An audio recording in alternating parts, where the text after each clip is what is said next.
Hello, everyone. Brett the Comic Novice here, and today I'm feeling a tad bit lost. And I do mean that in kind of a pun way and also in a different way whatsoever, because I was about ready to give this book right here, Superman Lost #1, a gushing review. And I will tell you, I on purpose got this cover because it is the first appearance of that Superman costume. Now, as I was reading it, I was blown away by how great the writing was by Christopher Priest and just how awesome of a story. I was actually only planning on picking up issue #1, and then I was going to read the rest of them for free on the DC Infinite Universe app because of my subscription. However, because of the writing, because of the art, I am very compelled into picking up the rest of the nine as they come out to my local comic book store. However, as I was getting ready to, developing the thumbnail and whatnot, it hit me. One of the things that I criticized uh, the adventures of Jon Kent for, being very, you know, mirroring the solicit. There was no surprise. With Superman Lost, he is lost for 20 years and returns home to Earth and is kind of, off. With the adventures of Jon Kent, we have this, promise of a Ultraman story to kind of peel back the layers on, what happened while he was being tortured by the Ultraman during the Brian Michael Bendis run. So, both of them did exactly what they were supposed to do. And the question is why did I like one and criticize the other? And as I went page by page and compared both of them, I found that the layout is very similar. We start off with both of them with an actiony sequence at the very beginning to kind of draw the reader in. We then go to their significant other, spouse or whatnot, and then they both leave to save the Earth or help protect the Earth. However, this whole situation and setup, as predictable it is, I will tell you, I think they both are doing things from the creator's point of strength. For Tom Taylor, he wrote and did some of the Earth 2 stories where, you had the Val Zod of Superman or from Earth 2, as well as, and then showing us that Mr. Terrific, vouches for him. And then we got Red Tornado from Earth 2, which was a Lois Lane. I'm not sure if that's actually how it went down in the New 52. But then for Christopher Priest, I have this right here. Haven't read it yet, but he wrote some of the Justice League after Rebirth or whatever.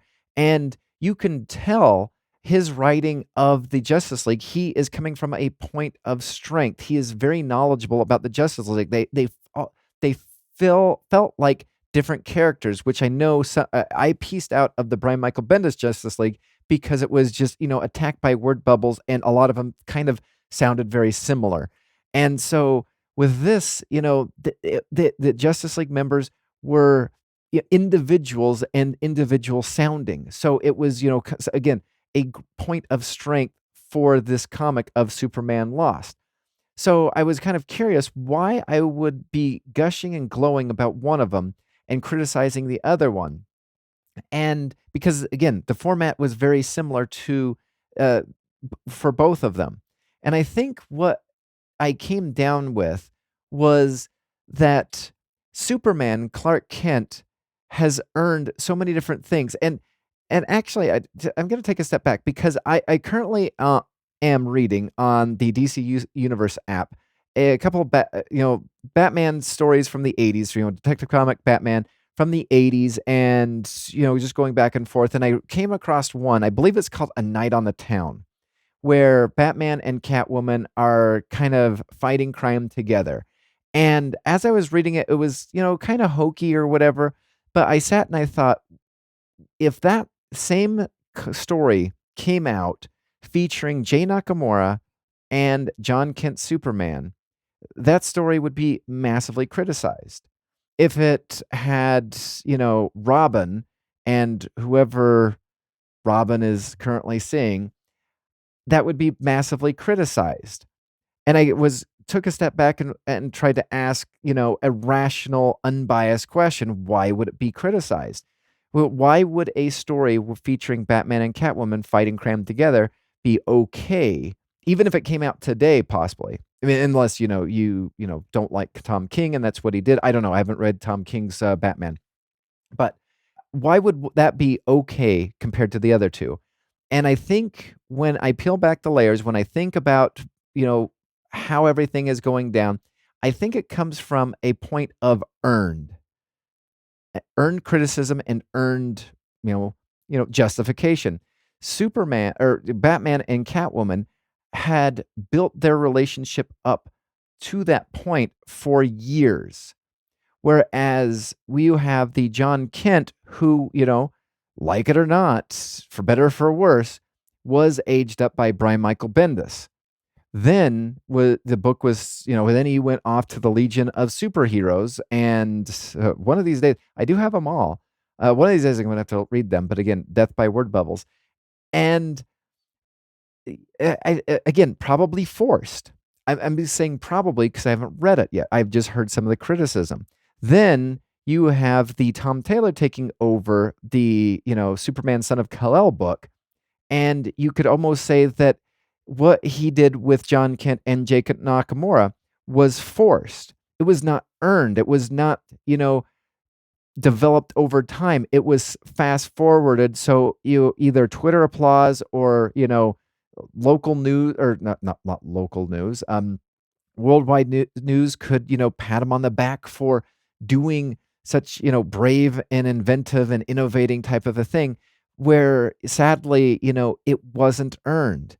And I think that's where some of my criticism of The Adventures of Jon Kent was compared to, because again, the stories are very similar in aspect, and both creators are coming from a point of strength from their writing.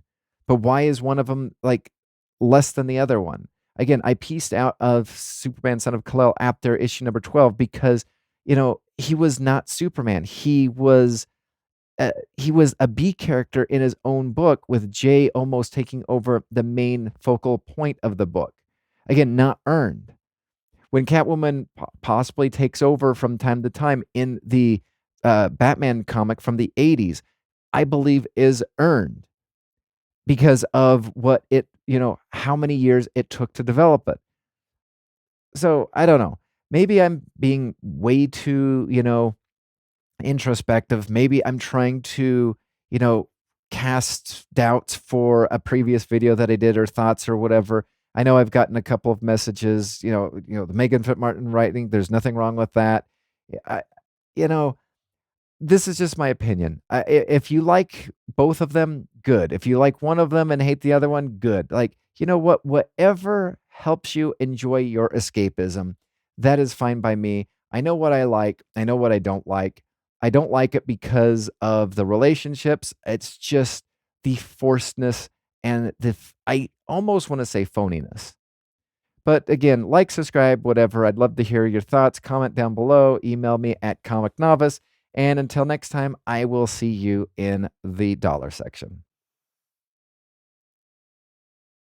What day? 17 yesterday, 16 Tuesday, 15.